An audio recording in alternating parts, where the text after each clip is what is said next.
Reservation bill हे फक्त एक कवच आहे. याच्या पाठीमागे भाजपकडनं जो प्रयत्न केला जातोय तो बीजेपी प्रिझर्वेशन बिल असं आपल्याला म्हणता येईल, ज्याला आपण डिलिमिटेशन बिल त्या ठिकाणी म्हणतो. हे जरा खोलात आपल्या सर्वांना पुढे जाऊन सांगतो. महिला आरक्षण बिल नव्हते तर हे डिलिमिटेशन बिल होते. आता याच्यामध्ये महिला आरक्षण विधेयक हे आधी पास झालंय का तर 100%. 2023 ला हे विधेयक पास झालेलं आहे.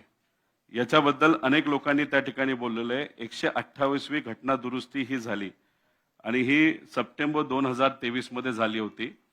याच्यामध्ये आपण जर बघितलं तर MIM सोडलं, 2 खासदार सोडले तर बाकी सर्व 100% खासदारांनी मतदान हे महिला आरक्षणाच्या बाजूली केलं होतं. ज्याच्यामध्ये काँग्रेस आहे, पवार साहेबांचा पक्ष आहे, SP आहे, DMK असेल, TMC असेल, भाजप आहे, त्यांचे सर्व मित्रपक्ष आहेत. सगळ्यांनी मिळून महिला आरक्षण विधेयक जे 2023 ला आलं होतं त्याला त्या ठिकाणी पाठिंबा दिला होता. याच्यामध्ये या विधेयकमध्ये लागू करताना अद्यावत म्हणजे लेटेस्ट जनगणनेची आकडेवारी घेणं हे त्याच्यामध्ये नमूद केलं होतं आणि डिलिमिटेशनची अट टाकण्यात आली होती. खरं तर याच्यामध्ये आपण जर बघितलं तर विरोधी पक्षचे जे नेते आहेत राज्यसभेचे, खरगे साहेब, त्यांनी असं सांगितलं होतं लगेचच्या लगेच जे काही 542 का 43 जे आत्ताचे खासदार आहेत त्याच्यामध्ये महिला आरक्षण तुम्ही लागू करा, पण ते भाजपकडनं नाही तर सत्ताधाऱ्यांकडनं मान्य झालं नव्हतं. पुढे घ्या. याच्यामध्ये आपण बघितलं नरेंद्र मोदी साहेबांनी सगळ्या राज्यसभेच्या खासदारांचं अभिनंदन केलं होतं की त्यांनी या बिलाला पाठिंबा दिला 2023 ला. म्हणजे हे महिला आरक्षण बिल, याला मोदी साहेबांनी आभार व्यक्त केले होते. त्यांचं ते ट्विट आहे 2023. अमित शाह साहेबांचं ट्विट आहे. याच्यामध्ये देवेंद्र फडणवीस साहेबांचं ट्विट याच्यामध्ये आहे की ज्याच्यामध्ये लोकसभेने आज महिला आरक्षण विधेयकाला बहुमत हे खरं तर 2 खासदार विरोधात गेले, नाही तर एकमताने झालं असतं. आणि ते 2 खासदार कुठले होते ते MIMचे त्याच्यामध्ये त्या ठिकाणी होते. त्यामुळे यांनी देवेंद्र फडणवीस साहेबांनी सुद्धा सांगितलं बहुमताने, म्हणजे विरोधी पक्षाने सुद्धा मतदान केलं आणि बहुमताने हे पास झालं. बीजेपी भारत याच्या ट्विटमध्ये सुद्धा हे त्या ठिकाणी दिलेलं आहे. राहुल गांधीजींनी त्यावेळेस 2023 ला काय सांगितलं होतं की immediate implementation of woman reservation bill सांगितलं होतं. 2024च्या लोकसभेला लगेचच्या लगेच तुम्ही हे बिल लागू करा असं राहुल गांधीजींची त्याच्यामध्ये मत होतं. सुप्रियाताईंची पण त्यावेळेची ट्विट त्याच्यामध्ये आहे, त्यात पण त्यांनी तशीच काहीतरी मागणी तिथं केली होती. याच्यामध्ये DMK म्हणजे आता इलेक्शन आहे तमिळनाडूचं, त्याचे जे मुख्यमंत्री आहेत त्यांनी सुद्धा स्वागत केलं होतं महिला आरक्षणाचं. याच्यात तुम्ही बघा implement women's bill at the earliest, Kharge म्हणजे हे कधीच आहे 2023. म्हणजे सगळेच विरोधात इंडिया आघाडीचे जे सर्व नेते आहेत, पक्ष आहेत, त्यांनी सांगितलं 2023 लाच लागू करा आणि 24 ला जे इलेक्शन होईल त्याच्यामध्ये लागू करून महिला आरक्षण देऊन टाका, अशी सर्व इंडिया आघाडीच्या लोकांनी तिथं मागणी केली होती. पवार साहेबांनी सुद्धा ट्विट त्याच्यामध्ये केली होती आणि त्याच्यामध्ये SC ST त्याच्यात OBC ह्यांचा पण समावेश होता. म्हणजे कुठं ना कुठे त्यांनी जी जनगणना आहे त्याचा विचार व्हावा असं सांगितलं. आणि इथं जर आपण वाचलं तर पवार साहेब मुख्यमंत्री असताना महिला आरक्षण लोकल बॉडीमध्ये, त्याच्याचबरोबर महिला आयोग याच्याबद्दलचं पवार साहेबांनी त्यावेळेस 2023 ला हे लिहिलं होतं. म्हणजे कुठं ना कुठं तरी आता सिद्ध झालेलं आहे की 2023 लाच महिला आरक्षणाचं बिल हे पास झालेलं आहे, बहुमताने पास झालेलं आहे. सगळ्या खासदारांनी म्हणजे इंडिया आघाडीच्या खासदारांपासून सगळ्या खासदारांनी पाठिंबा दिल्यानंतरच ते बिल पास झालं होतं. मग ते बिल पास झालं होतं तर मग हे बिल कुठलं होतं तर हे बिल तुम्ही बघायला गेलं हे डिलिमिटेशनचं बिल होतं आणि त्याच्यात खासदारांची संख्या वाढवण्याचा प्रयत्न या कालच्या स्पेशल सिटिंगमध्ये पार्लमेंटमध्ये त्या ठिकाणी केला गेला होता. आणि बघा त्याच्यामध्ये तमिळनाडू आणि पश्चिम बंगालमध्ये निवडणुका सुरू असताना हे बिल महिला आयोगाचं फक्त कवच त्याला दिलं होतं महिला आरक्षणाचं, पण हे 2 महत्वाचे मुद्दे त्यांनी आणले होते. आता हे आसामचं उदाहरण आहे. आसाममध्ये हे खासदारकीचा मतदारसंघ आहे, तो एक खासदारकीचा मतदारसंघ आहे.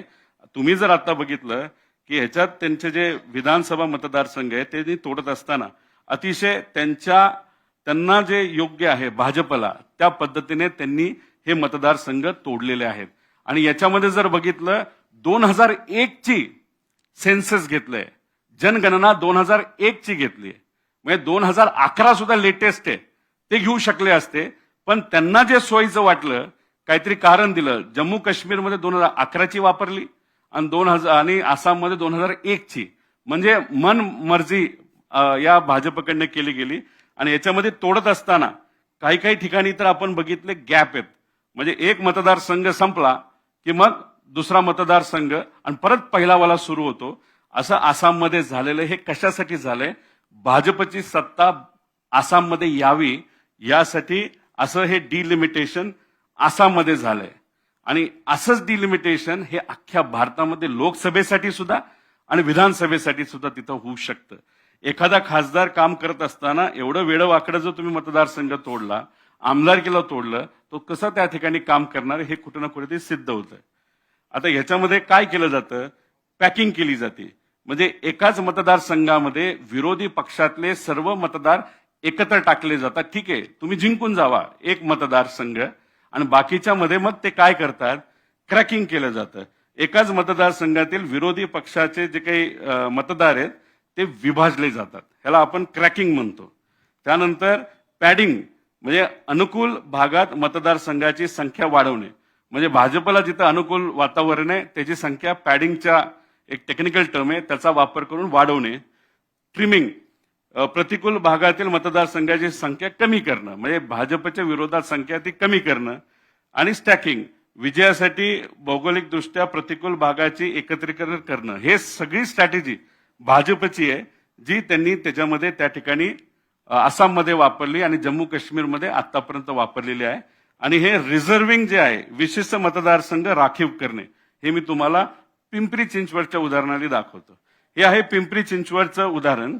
म्हणजे ह्याच्यामध्ये पिंपरी चिंचवड महापालिका, आता ह्याच्यात 2017 4 सदस्य प्रभाग आणि 2025 सुद्धा 4 सदस्य प्रभाग आहे. त्यामुळे प्रभागामध्ये कुठेही त्या ठिकाणी बदल झालेले नाहीत. आणि याच्यामध्ये आपण बघितलं प्रभाग क्रमांक 6 आहे, याच्यामध्ये दवडे वस्ती. इथं काय केलं? एकूण लोकसंख्या 2017ला एवढी होती, मग एसटी लोकसंख्या 3.38% होती. मग ह्यांनी काय केलं? हा जो भाग आहे तो त्यांनी नवीन डिलिमिटेशनच्या मदतीने काढून टाकला. ह्याच्यात झालं असं की जी 38 होती ती थोडक्यात एसटी लोकसंख्या ही कमी झाली आणि इथलं एसटी आरक्षण हे काढून टाकलं गेलं. प्रभाग नंबर 6 हे उदाहरणासकट तुम्हाला त्या ठिकाणी मी टाकलेलं आहे. इथून जो व्यक्ती निवडून आला तो बिनविरोध निवडून आला, जो पिंपरी चिंचवडचा आत्ताचा महापौर आहे. याबद्दल आता हे मी तुम्हाला डिटेलमध्ये तिथं सांगितलं. आता ह्याच्या पुढे गेलं तर हा जो मतदारसंघ आहे वॉर्ड नंबर 24 आहे, याच्यामध्ये एससी आरक्षण होतं. या एससी आरक्षण मधून हा जो भाग आहे हा या प्रभागातून त्यांनी वेगळा केला. तोडल्यामुळे इथलं टक्केवारी एससीचं बदललं आणि हा जो एससी आरक्षणाचा वॉर्ड होता तो ओपन झाला आणि ते आरक्षण जिथं भाजपला पाहिजे तिथं त्या ठिकाणी त्यांनी टाकलं. म्हणजे तुम्ही डिलिमिटेशन काय हे समजून घ्या. म्हणजे तुमच्या गावामध्ये एखादं ग्रामपंचायतचं इलेक्शन आहे, त्याचा जो वॉर्ड आहे तो वॉर्ड आपल्या मर्जीप्रमाणे तोडायचा.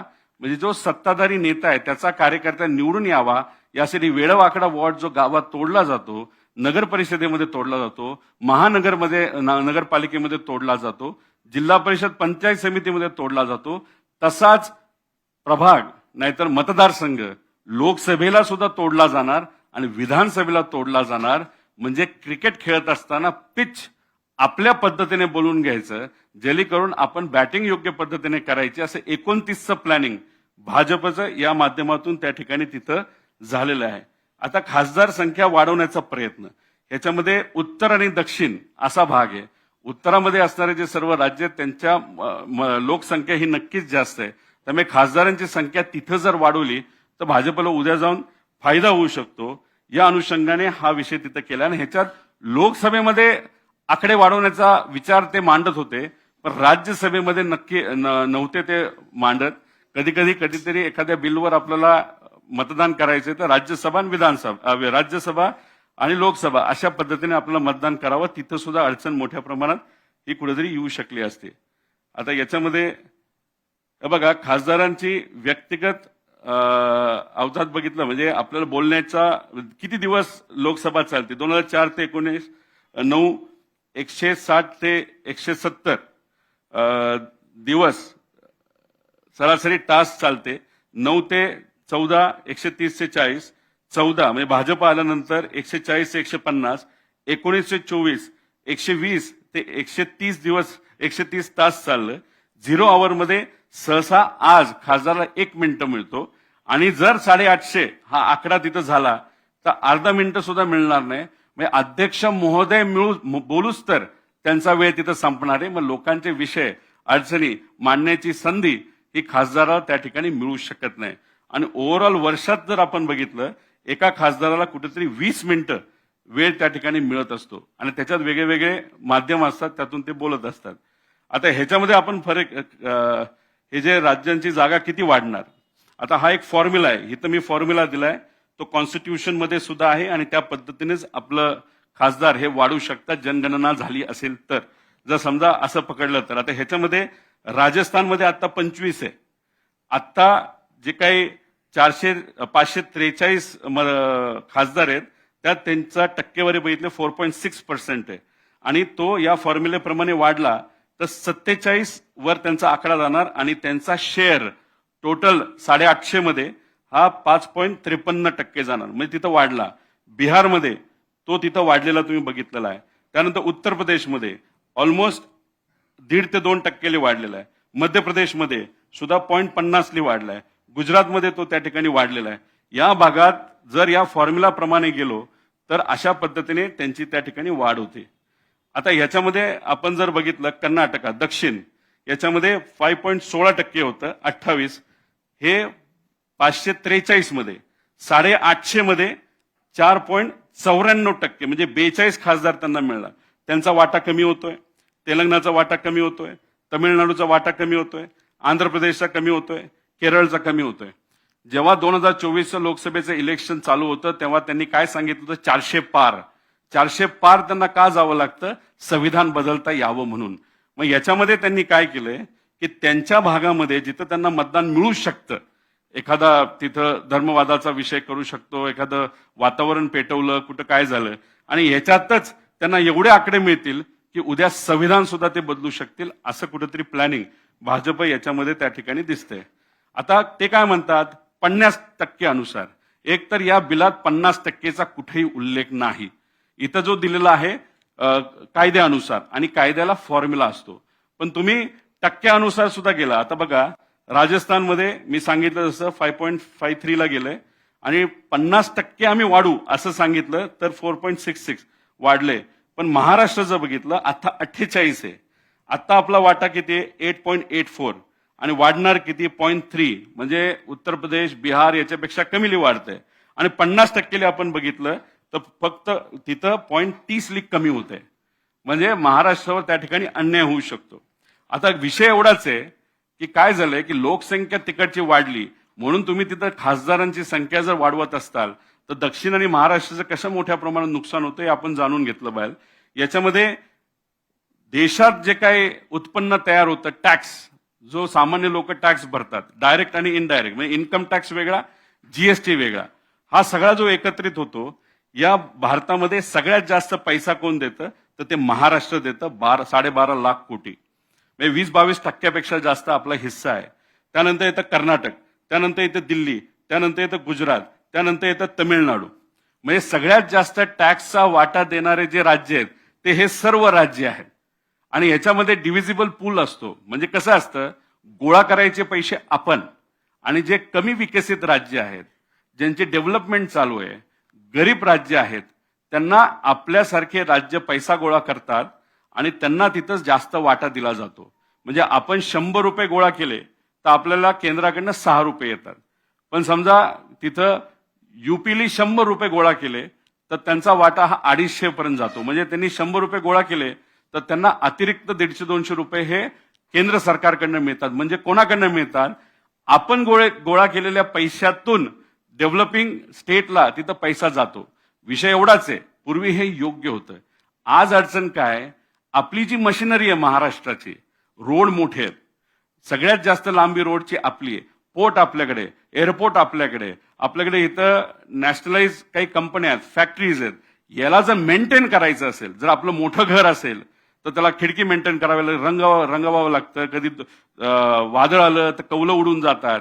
तर त्याला मोठं जेवढं घर तेवढं मेंटेनन्स आपला जास्त आणि छोटं ज्याचं घर त्याला मेंटेनन्स कमी. मग महाराष्ट्राचं जे घर आहे, जी डेव्हलपमेंट आहे एवढ्या वर्षाची एवढ्या मोठ्या प्रमाणात झालेली, ती जास्त असल्यामुळे आपल्याला जो वाटा येतो त्याच्यात आता महाराष्ट्राचं काय तिथं जे खर्च आहे तो तिथं भागत नाही. त्यामुळे आपली उद्याची मागणी काय, आता ह्याच्यामध्ये आपण मी पुढे जाऊन तुम्हाला सांगतो. याच्यामध्ये एकतर अटल बिहारी वाजपेयींनी सांगितलं होतं की 2026 पर्यंत हा आकडा 543चा वाढणार नाही. आणि तो जर वाढला तर त्याच्यानंतर जे जनगणना होईल, जनगणना 2011ला झाली, ती 21ला व्हायला पाहिजे होती. 21 नंतर ती 31ला होणार होती. अटल बिहारी वाजपेयी साहेबांनी 2002ला काय सांगितलं होतं, 2026 नंतर आपण खासदारांची संख्या वाढू. आणि मग खासदारांची संख्या 2026 नंतर वाढवायची असेल तर जनगणना कुठली धरायची, अटल बिहारी वाजपेयी साहेबांनी सांगितलं होतं तो 2031ची धरायची, असं त्यांनी त्यावेळेस नमूद केलं होतं. मग आत्ताचं सरकार हे अटल बिहारी वाजपेयींच्या निर्णयाच्या विरोधात जात आहे का, असा आमचा सहज त्याच्यामध्ये प्रश्न आहे. आता जातनिहाय जनगणना ही मागणी अनेक वर्षांपासून अनेक लोकांची आहे. काल देवेंद्र फडणवीस साहेब बोलत असताना त्यांनी सांगितलं की काँग्रेस आणि त्यांच्या विचाराच्या सरकारने काय केलं. खरं तर आपण बघितलं 2011 मध्ये आपण एक सोशल अँड इकॉनॉमिक कास्ट सेन्ससचं एक कमिटी केली होती आणि तो सेन्सस पूर्णही झाला होता. त्या समितीमध्ये कोण होतं, महाराष्ट्राकडनं भुजबळ साहेब, मुंडे साहेब स्वतः होते, समीर भुजबळ होते. कारण का त्यावेळेस भुजबळ साहेब आणि मुंडे साहेबांनी तिथं एक चर्चा घडून आणली होती लोकसभेमध्ये. आणि काँग्रेस सरकार असं होतं सगळ्यांचंच ऐकत होतं, विरोधातला असला काय आणि बाजूचा असला काय. आणि त्यांनी मुंडे साहेबांचं ऐकलं, भुजबळ साहेबांचं ऐकलं, ही कमिटी फॉर्म केली. 2011ला सेन्सस सुरू झाला, तो 2013ला संपला, 2014ला सरकार बदललं. तर हे सगळे जे जातीनिहाय जनगणना झालेली आहे, जी इम्पेरिकल डेटा गोळा झालेला आहे, तो मात्र दुर्दैवाने बीजेपीने तो वापरला नाही 2014 पासून आतापर्यंत. आणि मग नंतर परत आपण जर बघितलं असेल तर परत एकदा मागणी झाली, राहुल गांधीजींनी मागणी केली, सगळ्यांनी मागणी केली, लोकांनी मागणी केली.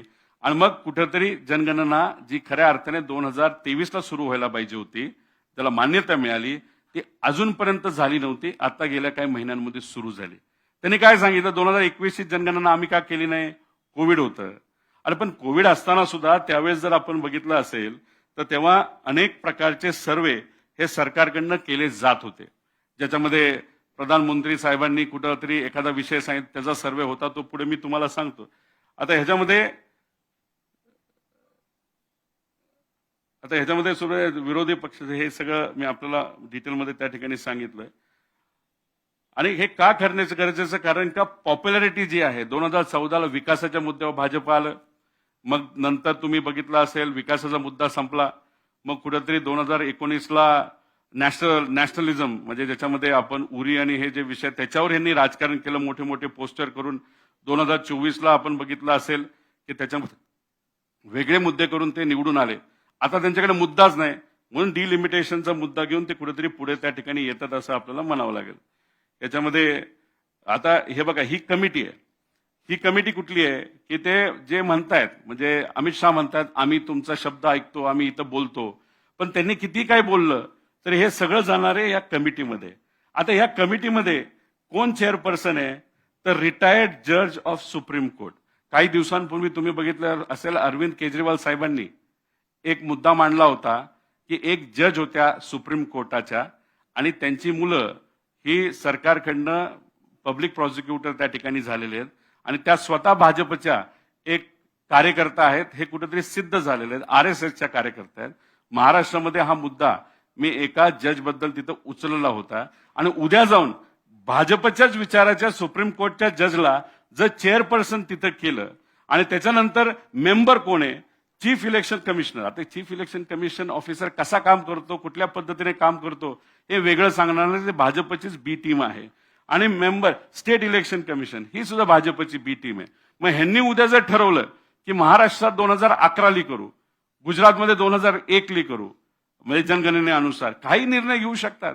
50% हे फक्त चर्चेसाठी बोलत आहेत, पण फॉर्म्युला प्रमाणे ह्यांनी जर केलं आणि डिलिमिटेड, आता काय झालंय, भाजपली 2011ला जे अधिकारी डिलिमिटेशनच्या सगळ्या प्रक्रियेमध्ये इन्व्हॉल्ड होते, ज्या अधिकाऱ्यांनी डिलिमिटेशन प्रोसेस पूर्ण पार पाडली, त्यातले अनेक रिटायर झालेल्या अधिकाऱ्यांनी हायर केले, नोकरीवर घेतलंय भाजपली, आणि त्यांनी एक वेगळ्या पद्धतीचं काम बाजूला त्यांच्या कार्यालयामध्ये सुरू केलेलं आहे.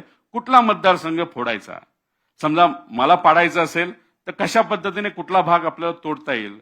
खरं तर अजितदादांच्या बाबतीत सुद्धा तशी चर्चा त्यांच्या ऑफिसमध्ये त्यावेळेस तिथं होती.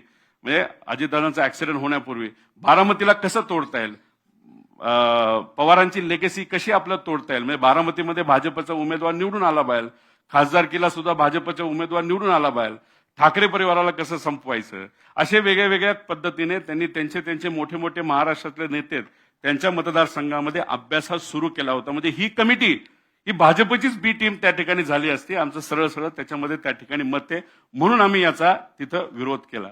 आता हे भाजपची महिलांबद्दलची भूमिका ही इथं सरळ सरळ आहे. मोहन भागवत साहेब म्हणतात महिलांनी फक्त गृहिणी भूमिका पार पाडावी आणि पती कुटुंबाचा उदरनिर्वाह करणार असावा. चंद्रकांत पाटील साहेबांनी सुप्रियाताईंबद्दल काय बोललं, राजकारण सोडा आणि घरची कामं तुम्ही तिथं करा. आता कोश्यारींनी क्रांतीसूर्य महात्मा फुले आणि क्रांतीज्योती सावित्रीमाई फुलेंबद्दल काय वक्तव्य केलं होतं आणि त्याचा विरोध भाजपने केला होता का? अजिबात विरोध त्या ठिकाणी केला नव्हता. त्याच्याच बरोबर राम कदम काय म्हणलं होतं, कुठली मुलगी आवडते सांग, आम्ही तुला उचलून देतो, त्याचा भाजपने विरोध केला होता का? नव्हता केला. संभाजी भिडे नाही, सॉरी नाव चुकलंय, संभाजी हे फक्त नावासाठी ते लावतात. भिडे जे काय गुरुजी असतील, नाही तर मनोहर भिडे, यांचं नाव खरं मनोहर भिडे, माझ्या माणसाने हे चुकवलेलं आहे. काय केलंय की आंबे खाल्ले तर फक्त मुलं होतात, त्यानंतर बरेच काही त्यांनी हे केलेले आहेत.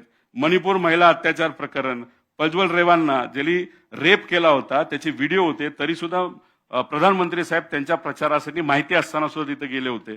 त्यानंतर बिल्किस बानो ज्यांचा बलात्कार त्या ठिकाणी झाला होता, त्या भाजपने सत्कार केला. म्हणजे ही कुठं ना कुठेतरी त्या ठिकाणी त्यांची सगळ्यांची भूमिका असं आपल्याला म्हणावं लागेल. पवार साहेबांच्या मार्गदर्शनाखाली देशातील प्रथम महाराष्ट्र राज्य महिला आयोगाची स्थापना झाली. त्यानंतर महिलांना तीनही सैन्य दलामध्ये आरक्षण मिळालं. त्याच्याचबरोबर कॅबिनेट महिला व बाल विकास विभागाची स्थापना पहिल्यांदा महाराष्ट्रामध्ये झाली. महिला स्थानिक स्वराज्य राज्यात महिला स्थानिक स्वराज्य संस्थेमध्ये, म्हणजे महिलांना स्थानिक स्वराज्य संस्थेमध्ये 33%, नंतर 50% आरक्षण तिथं मिळालं. त्याच्याचबरोबर 2005 मध्ये घरगुती हिंसाचार विरोधात महिलांचा कायदा आणला. 13 मध्ये कामाच्या ठिकाणी लैंगिक शोषण रोखण्यासाठी काँग्रेसने कायदा आणला. 13 मध्ये निर्भया फौजदारकीची कायदा, म्हणजे हे सगळं काँग्रेसने त्या ठिकाणी केलेलं आहे. आणि आज भाजपचे नेते म्हणतात की महिलांसाठी काँग्रेसने काय केलं. आता वस्तुस्थिती एवढंच आहे, कुठेतरी आता भाजपला आता 2029 ची मॅच जिंकायची आहे.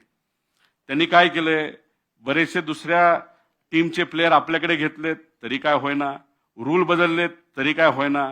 मग आता ह्यांचा प्रयत्न पिचच आपल्या पद्धतीने करून घ्यायचं, जिथं बॅटिंग करताना जो बॉल मारेल तो 6 ला त्या ठिकाणी जाईल. इलेक्शन कमिशन ताब्यात, सगळं ताब्यात. मग केविलवाना एक प्रयत्न होता की कुठेतरी महिलांचं नाव पुढं करायचं, महिलांचा त्या ठिकाणी नावाचा वापर करायचा आणि डिलिमिटेशन आणि खासदारकीची जी संख्या आहे खासदारांची ती वाढवत असताना अशा पद्धतीने वाढवायची जेणेकरून भाजपला त्याचा त्या ठिकाणी फायदा होईल.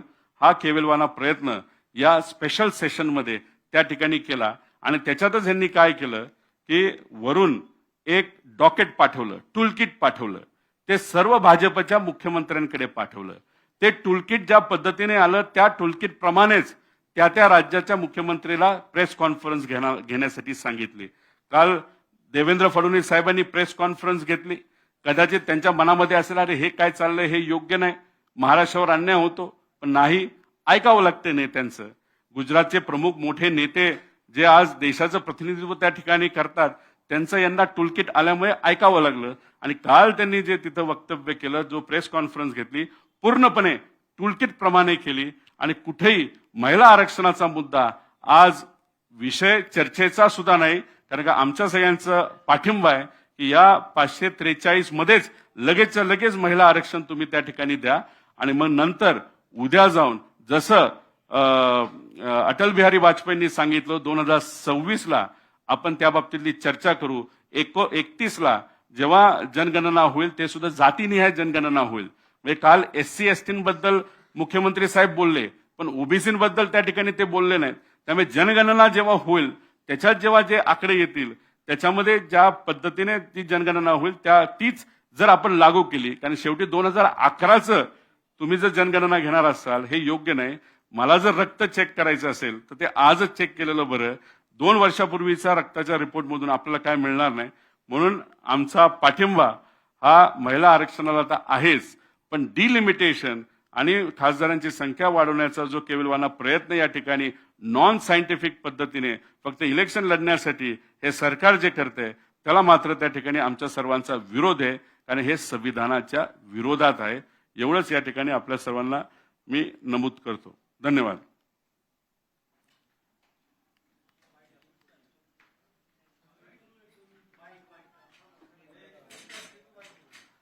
पहिलं पेज आण ना. पहिलं पेज.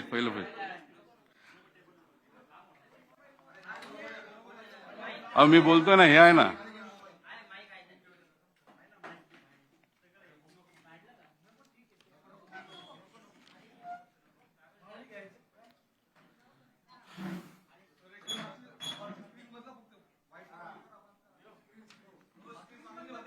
स्क्रीन बंद कर.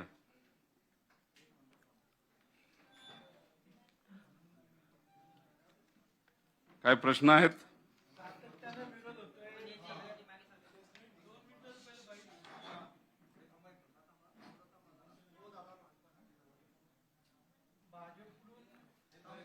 विरोधी पक्षाने या बिलावर जो विरोध केला त्या विरोधात भाजप आक्रमक झाले, ते आता विरोधी पक्षाला आरोप करताना पाहायला मिळते किंवा आंदोलन करतात. नाही, खरं तर आंदोलन करायचं कारणच नाही, कारण का महिला आरक्षणाचा कायदा हा 2023ला अंमलात आणला गेला. तो मान्य सुद्धा त्या ठिकाणी झालाय. काँग्रेस आणि आमच्या सगळ्यांचं मत होतं 2024च्या इलेक्शनलाच महिला आरक्षण तुम्ही लागू करा आणि इलेक्शन त्या पद्धतीने त्या ठिकाणी होऊ द्या. पण भाजपला काय की एकतर महिला आरक्षण द्यायचंच नाही. त्यामुळे परत एकदा मान्य झालेलं आरक्षणाचा मुद्दा या पार्लमेंट स्पेशल सिटिंगमध्ये त्यांनी आणला आणि त्याला जोडलं काय तर डिलिमिटेशन जोडलं आणि खासदारांची संख्या आपल्याला वाढवायची हे जोडलं. कदाचित त्यांना माहिती सुद्धा असावं की हे काय मान्य होणार नाही. महिला आरक्षण आपल्याला न देणं हे बरं, कारण का आपण जर बघितलं तर भाजप ज्या विचाराने चालतं त्याला आपण मनुवाद म्हणतो आणि त्या मनुवादाचा आपण अभ्यास केला तर त्याच्यामध्ये कुठेही महिलांना अधिकार, ताकद, महिला सबलीकरण हे मुद्दे त्याच्यामध्ये येत नाहीत. त्यामुळे मुद्दामून डिलिमिटेशन आणि खासदार वाढवण्याचा प्रयत्न नाहीतर एक बिल ह्याच्यात घुसवलं जे सगळ्यांनी रिजेक्ट केलं. 100% भाजपचा पराजय हा परवाच्या पार्लमेंट सेशनमध्ये त्या ठिकाणी झाला आणि त्यांना वरून आदेश आलेत, केंद्राकडनं आदेश आलेत आंदोलन करा आणि त्या पद्धतीने आंदोलन त्या ठिकाणी ते करायला लागलेले आहेत. दुसरं आदेशाप्रमाणे भाजपचे स्थानिक राज्यातले नेते वागतात हे एवढंच आपल्याला म्हणावं लागेल.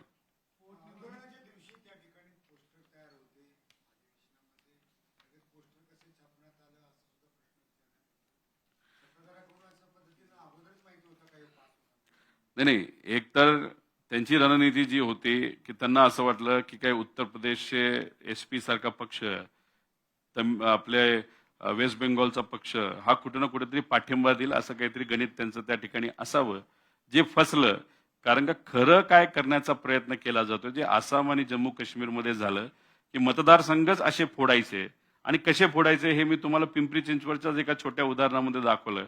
म्हणून SPने सुद्धा विरोध केला आणि TMCने सुद्धा त्या बाबतीतला विरोध केला, कारण TMC आणि SP ला माहित होतं की महिला आरक्षणचं बिल ऑलरेडी पास झालेलं आहे आणि हे माहीत असल्यामुळे मग बॅकअप काय तर मग आपण प्रिंट काढून ठेवावी, आंदोलन करता यावं आणि आंदोलन अशा पद्धतीने करायचं की महिलांवर अन्याय तिथं होतोय, ज्याचा फायदा हा तमिळनाडू इलेक्शनमध्ये होईल आणि वेस्ट बेंगॉलच्या इलेक्शनमध्ये होईल.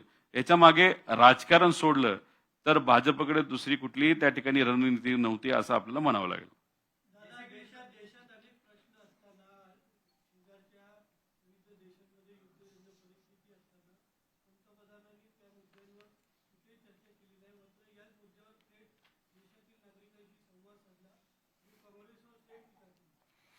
आता काँग्रेसवर टीका करत असताना 4 राज्यांचं नाव 4 वेळा घेतलं.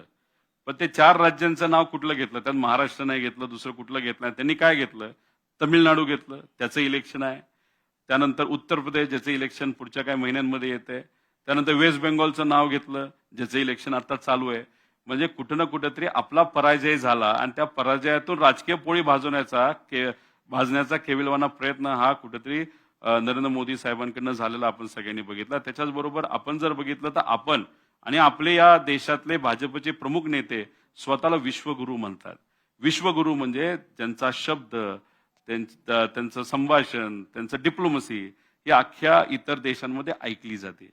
आणि अशा परिस्थितीमध्ये इराण जो देश तसा आपल्या जवळ होता, या देशात लागणारं तेल, गॅस हे इराण आणि त्या भागातून आपल्याकडे येत होतं आणि त्यांच्या त्या डिप्लोमसीमध्येच आपण कुठेतरी कमी पडलो आणि आपल्या मागून पाकिस्तान तिथं जाते मध्यस्थी करते अमेरिका आणि इराणमध्ये.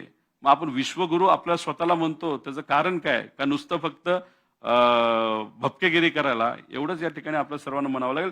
म्हणजे इंटरनॅशनल पॉलिसी बद्दल आपला देश फेल ठरलाय आणि फेल ठरल्यामुळेच आज तेलाचे जास्त भाव आपल्याला द्यावे लागतात, गॅस आपल्याला मिळत नाही, छोटं मोठं जे आपलं काय कॅन्टीन होतं, दुकान होतं ते आपल्याला बंद करावं लागलं आणि महागडं स्टील आता आपल्याला बाय करायला लागते, घ्यावं लागते घर बांधायला, नाही तर अजून काही कामाला.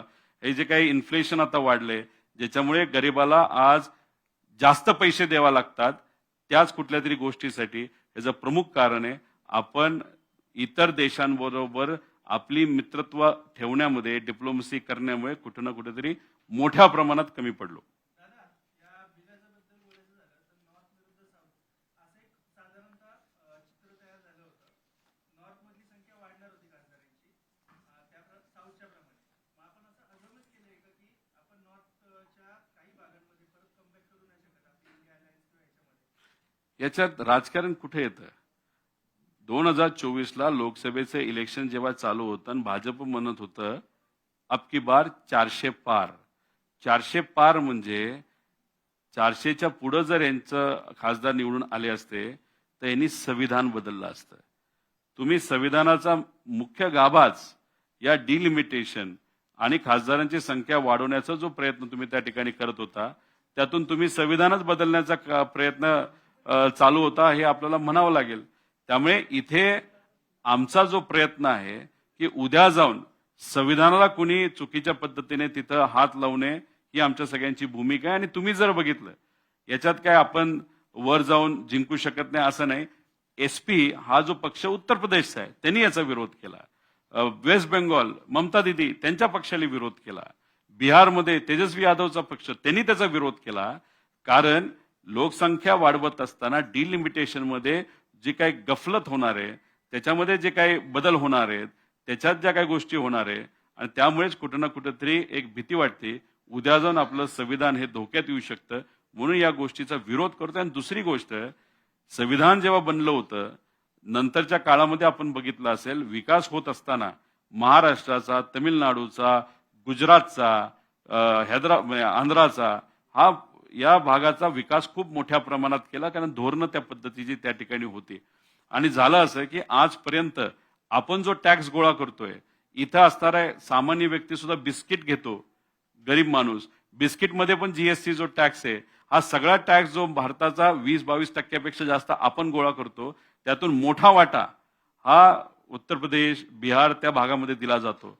त्यामुळे उद्या जाऊन तुम्हाला जर खासदारांची संख्या वाढवायची असेल तर मग टॅक्स कुठलं राज्य किती देतं याचाही त्या ठिकाणी विचार करून, लोकसंख्येचा विचार करून कुठल्याही राज्यांवर अन्याय होणार नाही, कुठल्याही भागावर अन्याय होणार नाही. उद्या जाऊन अप्रत्यक्षपणे संविधान तुम्ही बदलणार नाही असा आमचा प्रयत्न होता. म्हणून या डिलिमिटेशन कायद्याला आम्ही त्या ठिकाणी विरोध केला. राज ठाकरेंनी एक अजम केलेला आहे India alliance against woman bill. मग आता त्यांनी हे जे सेट केलेलं आहे त्याच्यावर तुमचा टॅकल काय असणार? सेट झालंच नाही. ग्रामीण भागामध्ये काल कोल्हापुरात मी गेलो होतो, साताऱ्यात तिथं काही लोकांना भेटलो. तिथं टपरीवाल्यापासून दुकानदारापर्यंत शेतकऱ्यापर्यंत सगळेच म्हणतात, अरे बरं झालं भाजप हारलं. म्हणलं कुठं? म्हणलं पार्लमेंटमध्ये. कशाच्या बाबतीत? अहो ते काहीतरी तोडातोडी करणार होते ना मतदारसंघाची, त्याचं काहीतरी बिल आणलं होतं, त्यात ते हारले. लोकात मेसेज गेलाय भाजप हारलेलं आहे आणि हारण्याची सुरुवात झालेली आहे. त्यामुळे 2029ला कुठं ना कुठेतरी बदल होईल. आणि एक मी सांगतो, या बिलामध्ये जी काही गडबड केली, कुठंतरी 29ला आपण निवडून येणार नाही, ही कुठेतरी भूमिका भाजपची दिसते. आणि हे ठामपणे मी सांगतो, कदाचित भाजपचा प्रयत्न होता पटपट ह्या गोष्टी करायच्या आणि इलेक्शन 2027 नाही तर 28लाच आपण लावायचं, महिलांचं नाव पुढं करायचं, महिलांचं मत आपल्याकडे घ्यायचं, डिलिमिटेशन मधून विरोधकाचे जे उमेदवार आहेत ते पाडायचे आणि 27-28 मध्ये इलेक्शन प्रीपोन करायचे, असा म्हणजे आधी ओढायची, असा केविलवाना प्रयत्न कदाचित या सर्व गोष्टींच्या पाठीमागे होता, असं काही तज्ज्ञांचं मत आलेलं आहे.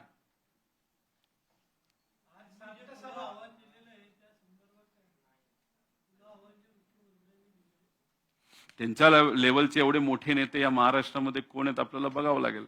पवारसाहेब देशाचे नेते आहेत, पवारसाहेब या विषयामध्ये चर्चा करणार नाही. देवेंद्र फडणवीस साहेबांच्या लेवलचे कोण नेते असतील तर त्यांनी त्यांना उत्तर त्या ठिकाणी द्यावं. आम्ही तुलना त्यांच्याबरोबर करत नाही.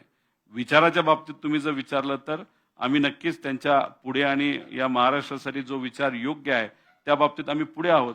पण पद आणि अनुभव याच्या बाबतीत देवेंद्र फडणवीस साहेब पुढे असल्यामुळे आम्हाला सांगता येणार नाही. पण उद्या जाऊन जर अशोक चव्हाण साहेब असतील, नाहीतर विखे पाटील साहेब असतील, ते पूर्वी काँग्रेसमध्ये होते, आज स्वतःच्या हितासाठी बीजेपी मध्ये गेलेले आहेत, अशा लोकांबरोबर जर चर्चा करायची असेल तर आम्हाला सांगा, आम्ही चर्चा करायला त्या ठिकाणी तयार आहोत.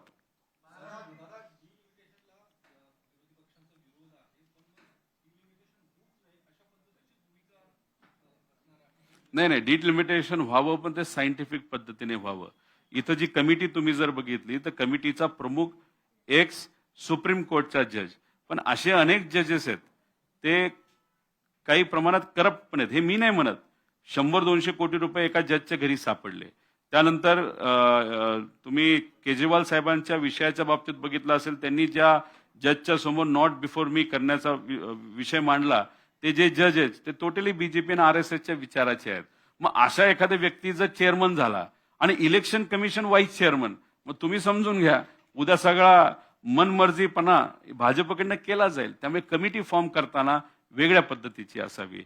अटल बिहारी वाजपेयी साहेबांनी जे सांगितले 2026 पर्यंत थांबा, त्याच्यानंतर तुम्ही जनगणना करा आणि ती जी लेटेस्ट जनगणना असेल त्या पद्धतीने तुम्ही डिलिमिटेशन करा. हे अटल बिहारी वाजपेयींचं जे मत होतं ते सर्व खासदारांना त्यावेळेस संवाद साधून चर्चा करूनच ते मत होतं. त्यामुळे त्यांचं मत चुकीचं असं म्हणणार नाही. आमचं मत आहे की आमचं पण मत अटल बिहारी वाजपेयी साहेबांसारखंच आहे. त्या पद्धतीनेच डिलिमिटेशन पण सायंटिफिक फॉर्म्युले पद्धतीने व्हावं. आणि जग बदललेलं आहे, तर मग आपण टॅक्समध्ये सगळ्यात जास्त कुठल्या राज्यांचा वाटा आहे त्याला सुद्धा वेटेज आपल्याला देता येईल का, याचा कुठे ना कुठेतरी विचार तिथं झाला पाहिजे असं मला वाटतं.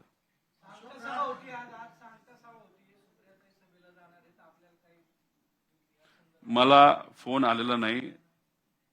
सुप्रिया अत्तांना जर पारचा जयचा फोन आला असेल तर भावनिक दृष्टिकोनातून मला असं वाटतं की ताई जाऊ शकतात. कारण शेवटी अजितदादांकडे बघून सुनेत्रा काकींचा प्रचार हा मी सुद्धा तिथं 3 दिवस केलेला आहे. त्यामुळे सांगता सभेला जाऊन सुप्रियाताई भाषण सुद्धा करू शकतात, नाही तर जाऊही शकतात. पण कुठल्या पक्षाचा प्रचार करायला ते चाललेत असं म्हणून चालणार नाही. ते व्यक्तीचा प्रचार अजितदादांकडे बघून करण्यासाठी चालल्या असावेत असं माझं तरी मत आहे.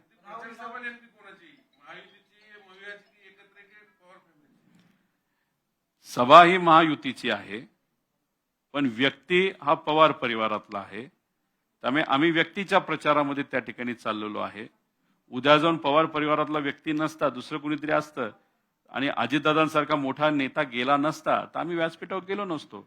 पण अजितदादांसारखा मोठा नेता तो पवारांच्या परिवारातला एक व्यक्ती असल्यामुळे आणि त्यांच्याच पत्नी म्हणजे सुनेत्रा काकी या उभ्या असल्यामुळे आम्ही व्यक्तीचा प्रचार अजितदादांकडे बघून त्या ठिकाणी करण्यासाठी गेलेलो आहोत. म्हणजे मी सुद्धा आणि आत्या सुद्धा आणि बिनविरोध होण्याची भूमिका सुद्धा अजितदादांकडे बघूनच आणि बारामतीकरांकडे बघून आम्ही त्या ठिकाणी ती मांडलेली आहे.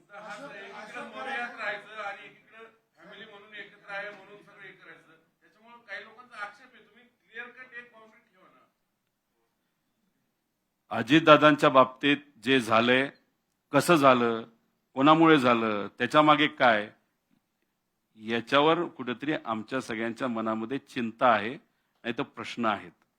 त्यासाठी आम्ही लढत आहोत. मग अजितदादा कुठल्या पक्षाचे होते? अजितदादांचे एक वेगळा पक्ष होता. मग त्यांच्याबद्दलची चिंता व्यक्त करणं याच्यामध्ये आम्ही काही चुकतोय का? तर नाही चुकत. आम्ही याच्यामध्ये राजकारणच बघत नाही. दादांच्या बाबतीत जे घडलं ते अतिशय दुर्दैवी गोष्ट होती. दादा हे दुसऱ्या पक्षात असले तरी ते आमच्या जवळचे होते, ते माझे नेते होते. त्यांचा मी कार्यकर्ता होतो. या महाराष्ट्राचे खूप मोठे लोकनेता होता आणि त्यांच्या लेवलचा लोकनेता आज या महाराष्ट्रामध्ये नाही. मग अशी घटना अजितदादांच्या बाबतीत घडल्यामुळे परिवाराबरोबर राहणं हे या महाराष्ट्रात धर्माला आपल्या सगळ्यांना त्या ठिकाणी शिकवलेलं आहे. मग आम्ही परिवाराबरोबर आज आहोत. 23 तारीख होऊ द्या, त्यानंतर आम्ही जी भूमिका त्या ठिकाणी घ्यायची घेऊ. कारण काय, ही पोटनिवडणूक झालीच नसती तर आमच्यासाठी चांगलं आहे. अजितदादा वेगळ्या पक्षातून आमच्या विरोधात बोलले असते तर आम्ही त्याचं उत्तर दिलं असतं. पण एवढा मोठा नेता संशयित पद्धतीने जर त्या ठिकाणी त्यांचा मृत्यू होत असेल आणि मग परिवाराबरोबर राहणं हे आम्हाला आमच्या संस्कारांनी शिकवलेलं आहे, आमच्या आधीच्या पिढीला शिकवलेलं आहे आणि महाराष्ट्राच्या धर्माला त्या ठिकाणी शिकवलं आणि त्या पद्धतीने आम्ही करत आहोत. कुणी काय टीका करायची ती करा. 23 नंतर त्या बाबतीत काय करायचं आम्ही बघू.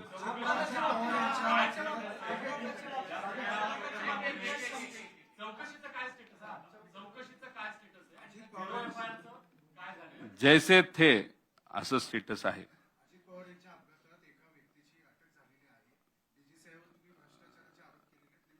नाही, स्टेटसच्या बाबतीत बोलायचं झालं तर जैसे ते स्टेटस आहे.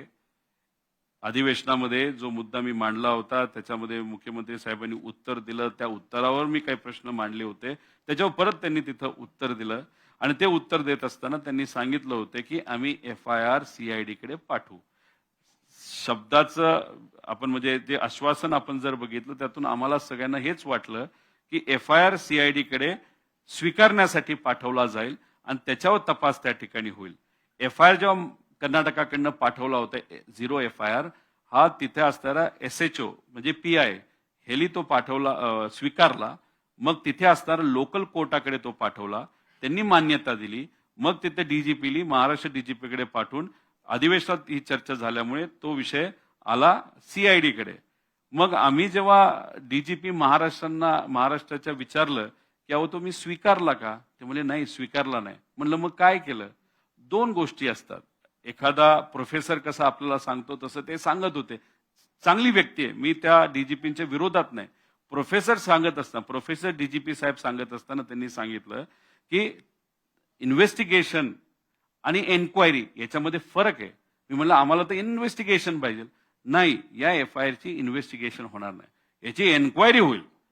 मग ते कोण करणार म्हणलं? CID करेल. मग तपास नाही, एन्क्वायरी होणार. म्हणजे कुठं ना कुठे शब्दाचा खेळ त्या ठिकाणी खेळला जातोय. अजितदादांच्या ऍक्सिडेंट बद्दल हे सरकार सिरियस नाही, नाहीतर VK सिंग जो कोणी या ऍक्सिडेंटला जबाबदार आहे त्याला वाचवण्याचा प्रयत्न तिथे केला जातोय. मी सातत्याने सांगत होतो DGCA मध्ये भ्रष्टाचार आहे. एअर वर्दीनेसचं सर्टिफिकेट देणारा जो डेप्युटी डायरेक्टर होता तो CBIला सापडला भ्रष्टाचार करताना. आणि माझं दुसरं अजून एक मत आहे की VK सिंग इतका पोचलेला आणि इतका घुसलेला माणूस आहे.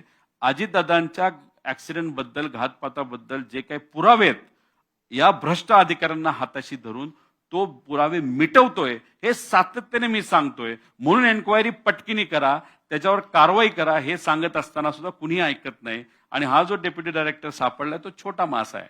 असे मोठे मोठे शार्क, मोठे मासे अजून तिथं बरेच आहेत. आणि बघा राजकारण कसं असतं. अजितदादांच्या पक्षाने एकच मागणी केली होती अजितदादांच्या ऍक्सिडेंट बद्दल, काय? CBI कडे तपास द्या. मग आम्ही पण म्हणलो ठीक आहे, देत असाल तर द्या. 60 दिवस झाले CBI कडे तपास गेला नाही. म्हणजे तो जो ऍक्टर होता, काय नाव, सुशांत सिंग, 2 दिवसात CBIने तपास हातात घेतला. दादांचा 60 दिवस झालं घेतला नाही. पण जेव्हा डिलिमिटेशनच्या कायद्याची चर्चा सुरू झाली, TDPला दबाव आणायचा होता. TDPला म्हणजे चंद्रबाबू नायडूंच्या पार्टीला 1 दिवस आधी CBI धाड टाकते DGCAवर, हा डेप्युटी डायरेक्टरला पकडते. मग कुठेतरी TDPला नाही चंद्रबाबू नायडूला घाबरवण्याचा प्रयत्न त्या ठिकाणी होता. ते घाबरले, चंद्रबाबू नायडू साहेब घाबरले. त्यांच्या राज्याचं नुकसान होत असताना सुद्धा या डिलिमिटेशन कायद्याला त्यांनी पाठिंबा दिला. म्हणजे CBIचा वापर तुम्ही इथं घाबरवण्यासाठी करताय, पण दादांच्या एन्क्वायरीसाठी करत नाही का? कारण व्ही.के. सिंग उद्या जाऊन मोठ्या मोठ्या नेत्यांचे लोकांची नावं घेऊ शकतो की या ऍक्सिडेंट पाठीमागे कोण आहे, आणि त्यामुळेच व्ही.के. सिंगला वाचवलं जाते असं आमचं ठाम मत आहे. दादा अजितदादा हे राज्याचे उपमुख्यमंत्री असताना तुम्ही गुन्हा दाखल व्हावा म्हणून देशभर फिरले. मात्र दुसरीकडे फक्त अपक्ष उमेदवार असलेला संसदेला महायुतीचे सर्व नेते उपस्थित आहेत.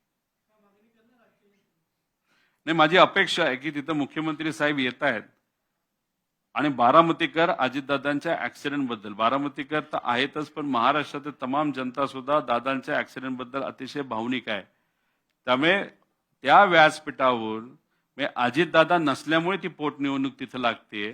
त्यांच्या पत्नी आता दादांच्या जागेवर तिथं आमदारकीसाठी उभ्या आहेत आणि ते जे व्यासपीठ आहे ते बारामतीमध्ये आहे.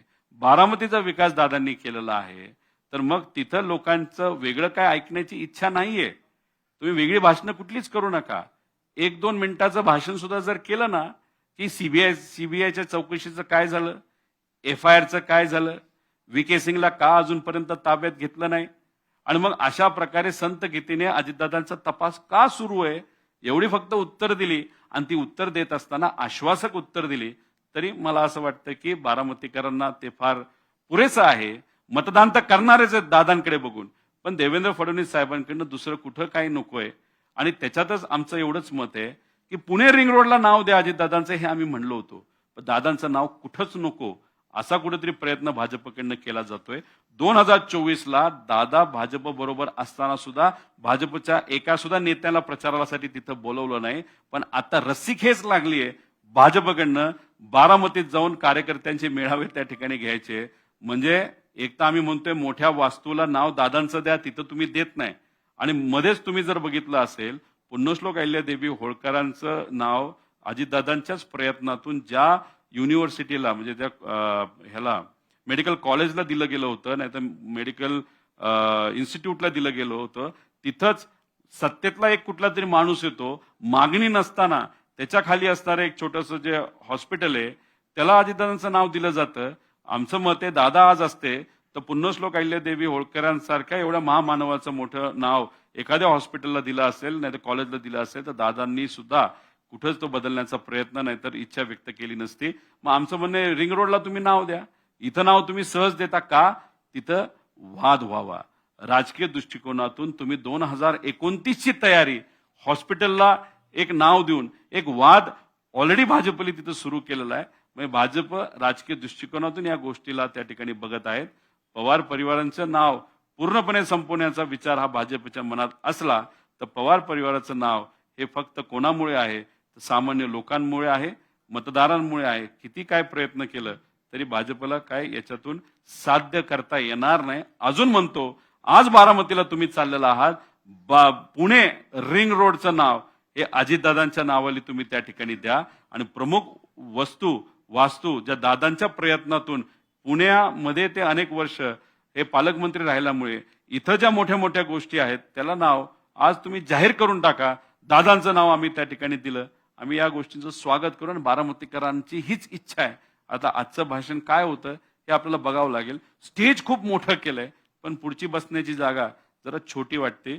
आणि जागा का बदलली हे मला कळता येणार नाही, पण मोठे नेते आल्यानंतर ती दादांची साधी सोपी झाडातली अनेक वर्षांतून प्रथा असलेली जागा ती डावलून मोठ्या ठिकाणी जे काही सभा त्या ठिकाणी घेतली जाते, मोठे नेते आले म्हणून ती सभा घेतली जावी. पण बघूया 23 नंतर या बाबतीत अजून स्पष्टपणे बोलू. 29ला दोन्ही पवार फॅमिली दोन्ही राष्ट्रवादी एकत्र येणार का? परिस्थिती निर्माण झाली. सातत्याने सांगतोय दादांचा प्रयत्न होता, दादांची इच्छा होती हा दोन्ही पक्ष एकत्रित यावं. दादा नसताना, दादा गेल्यानंतर हा विषय आता विलिनीकरणाचा फार जुना झालेला आहे.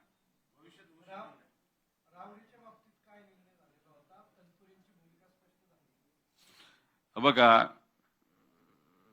प्राजक्तदादा तनपुरे हे पहिल्यांदा आमदार जेव्हा झाले तेव्हा लगेचच्या लगेच त्यांना मंत्रिपद मिळालं आणि त्यातून त्यांनी चांगलं काम केलंय. त्यांना अनुभव हा पदाचा हा खूप चांगला आहे. ते पुरोगामी विचाराबरोबर आहेत आणि आदरणीय जयंत पाटील साहेबांच्या विचाराने मार्गदर्शनाखाली ते नेहमी त्या ठिकाणी काम करत असतात. त्यामुळे ते वेगळा कुठला दुसरा निर्णय घेतील असं मला तरी वाटत नाही. जो काही आत्ताचा निर्णय घेतलाय तो का घेतला त्यांनी त्या बाबतीतलं स्पष्टीकरण हे नक्कीच त्या ठिकाणी दिलेलं आहे. पण मला असं वाटतं की राष्ट्रवादी शरदचंद्र पवार या पक्षाचे जे उमेदवार त्या ठिकाणी उभे आहेत त्यांना ताकद हे प्राजक्तदादा तनपुरे देतील आणि त्यांना निवडून आणून या महाराष्ट्राला त्या ठिकाणी नक्कीच दाखवतील असा आम्हाला सगळ्यांना विश्वास आहे. पाठिंबा देत नाहीत पक्षाच्या उमेदवाराला, त्यांना तिकीट देऊन त्यांनी नाकारलं, मग असा कुठला दबाव आहे त्यांच्यावर? तुमच्या काही विचारणा करणार आहे की नाही त्यांना? नाही हे बघा, शेवटी जयंत पाटील साहेबांचं मार्गदर्शन आम्हाला सुद्धा आहे, त्यांना सुद्धा आहे. ते जे आहेत ते नातेवाईक आहेत, भाचे आहेत, त्यामुळे थोडंसं मार्गदर्शन नक्कीच त्यांना त्या ठिकाणी जास्त असू शकतं. पण हा निर्णय त्यांनी का घेतला? कदाचित तिथं जे मागचे आमदार होते त्यांचा दुर्दैवी मृत्यू त्याच्यामध्ये झाला, मग आपण कशाला लढायचं, अशी सुद्धा कदाचित प्राजक्तदादाची भूमिका त्या ठिकाणी असावी. टीसीएस कंपनीमध्ये जे बळजबरीने धर्मांतर झालं त्यामध्ये आता ETS आणि NIA ची एंट्री झाली. याची व्याप्ती कितीपर्यंत असेल तुम्हाला काय वाटतं? नाही, खोलात जावं, काय खरं घडलं हे कुठं ना कुठेतरी त्या ठिकाणी कळलं पाहिजे. काय झालं, कसं झालं, कोण जबाबदार, खरंच काय घडलं. पण या विषयाला खऱ्या गोष्टी त्या ठिकाणी पुढे आल्या पाहिजे. नाहीतर जसं खरात प्रकरण होतं, सुरुवातीला खूप गरम होतं, चर्चा त्या बाबतीतली बरीच झाली, पण आता त्या बाबतीत कुणीच चर्चा करेना. का? कारण नाशिकला जे व्हिडिओ 70 मिळाले होते एक हनी ट्रॅपच्या बाबतीत, अधिकाऱ्यांचे त्या महिलांबरोबरचे व्हिडिओ होते, नेत्यांचे व्हिडिओ होते. व्हिडिओची चर्चा झाली पण व्हिडिओ बाहेर नाही आले, कोणाचं नाव त्याच्यामध्ये कोणालाच माहित नाही. मग अधिकाऱ्यांवर दबाव टाकून सत्ताधाऱ्यांच्या बाजूने निर्णय घेण्यासाठी त्या अधिकाऱ्यांचा वापर केला जात असेल असं आम्हाला वाटतं. तसंच नेत्यांचं आहे. तसंच खरातांच्या प्रकरणात जे व्हिडिओ आले त्या व्हिडिओचा वापर हा ब्लॅकमेलिंगसाठी केला जातो, राजकीय दृष्टिकोनातून फायदा घेतला. म्हणजे सामान्य लोकांना ह्यातून शून्य गोष्टी मिळतात, ठेंगा मिळतो, शेंगदाणा मिळतो, फुटाणे मिळतात. पण याचा फायदा कोणाला होत असतो? तर याचा फायदा सत्ताधारींना होत असतो, नेत्यांना ब्लॅकमेल करण्यासाठी. त्यामुळे या टीसीएस हे प्रकरण नाही तर इतरही कुठलं त्यात खरंच खोलात जाऊन तपास करण्याची खऱ्या अर्थाने त्या ठिकाणी जरूरत आहे. 100% डायव्हर्जन ऑफ इश्यू आहे. आणि जी माहिती त्यांच्याकडे आहे, जो व्हिडिओ आहे, त्याचा ब्लॅकमेलिंगसाठी सत्ताधारी उपयोग करत आहेत. ते फक्त राजकारणासाठी, बाकी ह्यातून न समाजासाठी न महाराष्ट्राला यातून काय मिळेल असं वाटतं. विषय बाजूला ठेवायचे आणि बाकीच्या दिवशी चर्चा घडवून आणायची. शेतकऱ्यांना असणारी अडचण, महिला सुरक्षिततेचा विषय, नोकरीचा मुद्दा आहे, त्या नोकऱ्या IT सेक्टर मधल्या चाललेल्या आहेत. त्याच्याचबरोबर इतरही काही महत्वाचे विषय, 90 लाख म्हणजे खरं तर काल देवेंद्र फडणवीस साहेब बोलले 1 कोटी महिलांच्या सह्या आम्ही घेणार आहोत. मला त्यांना एवढंच म्हणायचंय, ज्या लाडक्या बहिणींना तुम्ही पैसे देत होता त्यांचं नाव आता वगळलं, अशा 90 लाख महिला आहेत, त्यांच्या सह्या आधी पहिल्या घ्या आणि मग बाकीच्या 1 कोटी महिलांच्या सह्या त्या ठिकाणी घ्या आणि राजकारण करा. एवढंच या ठिकाणी आम्ही म्हणतो.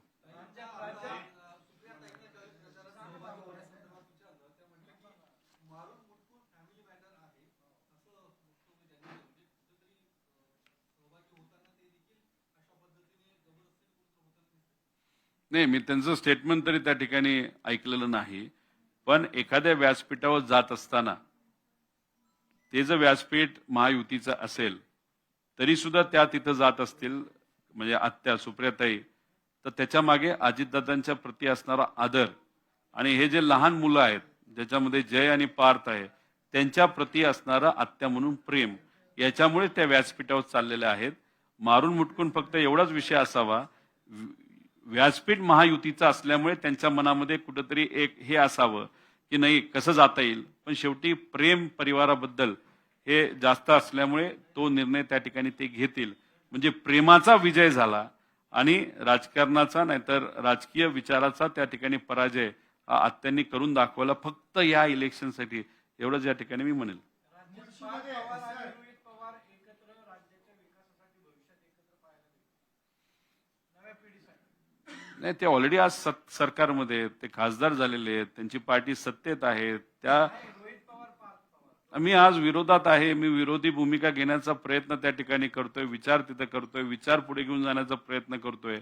खरंच तसं काय करायचं असलं तर आधीच मी सरकारमध्ये जाऊन बसलो असतो. त्यामुळे त्यांच्या विचारामध्ये, त्यांच्या स्टाईलमध्ये, माझ्या स्टाईलमध्ये आणि विचारामध्ये साहजिकच फरक आहे. म्हणून ते सत्तेत आहेत आणि मी विरोधात आहे.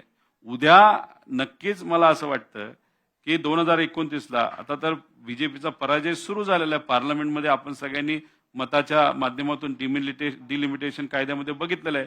2029ला आणि त्याच्या आधी जर भाजपने इलेक्शन घेतलं, सत्ता ही काँग्रेस आणि इंडिया आघाडीची तिथे येईल.